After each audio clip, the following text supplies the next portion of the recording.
நம்ம ஈதோட வீடியோ போடுறதுக்கு ரொம்ப நாள் ஆயிடுச்சுங்க. ஏன்னு பார்த்தீங்கன்னா, நம்ம ஈத் பெருசாக செலிப்ரேட் பண்ணலை. சிம்பிளான அவுட்ஃபிட் தான் போட்டிருந்தேன். அதோட நம்ம ப்ரேயருக்காக கிளம்பி வந்துட்டோம். இன்னைக்கு நான் ஈத் ப்ரேயருக்காக பெரியம்மா வீட்டுக்கு தான் வந்திருந்தேன். அவங்க வீட்டில் தான் இதெல்லாமே ஸ்பெஷல். இன்னைக்கு வந்து பார்த்தீங்கன்னா, நம்ம வீட்டில் எதுவுமே குக் பண்ணலை. நம்ம பக்கெட் பிரியாணி தான் ஆர்டர் பண்ணியிருந்தோம். பெரியம்மா வீட்டில் மட்டன் பிரியாணி சாப்பிட்டு வந்து நம்ம வீட்டில் சிக்கன் பிரியாணி ஒரு புடி பிடிச்சிட்டு நேராக லுலுமால் கிளம்பி வந்துட்டோங்க.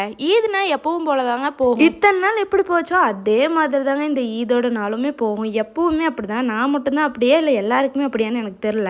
ஸோ எல்லா நாள் மாதிரியும் இதுவும் மொக்கையாக தான் போகும். என்ன ஒரு டிஃப்ரெண்ட்னு பார்த்தீங்கன்னா, காலையில் ப்ரேயர், மத்தியானம் பிரியாணி, அவ்வளோதான். ப்ரேயருக்கு வர்றதுக்கு முன்னாடியே நோம்பு காசெல்லாம் கொடுப்பாங்க. அதெல்லாம் வாங்கி வச்சிட்டேன். வீடியோ எடுக்கிறதுக்கு தான் மறந்துட்டேன். காலையில் கொடுத்த நோம்பு காசு ரொம்பவே ஹெல்ப்ஃபுல்லாக இருந்துச்சுங்க. காலையில் நோம்பு காசு கொடுத்துட்டு மத்தியானம் லுலுமால் கூட்டு வந்தால் யார் தான் சும்மா இருப்பா? பூராத்தையும் செலவு பண்ணியாச்சு. நம்ம திங்ஸ் எல்லாம் ஒன்றும் வாங்க போலங்க. ஸ்நாக்ஸ் மட்டும் தான் சாப்பிட்டோம். என்ன மாதிரி எத்தனை பேர் இந்த மாலை கூட டூரிஸ்ட் பிளேஸாக நினச்சி சுற்றி பார்க்குறீங்க? கமெண்ட்ல சொல்லுங்க. நெக்ஸ்ட் வீடியோவில் சந்திக்கலாம். Bye bye.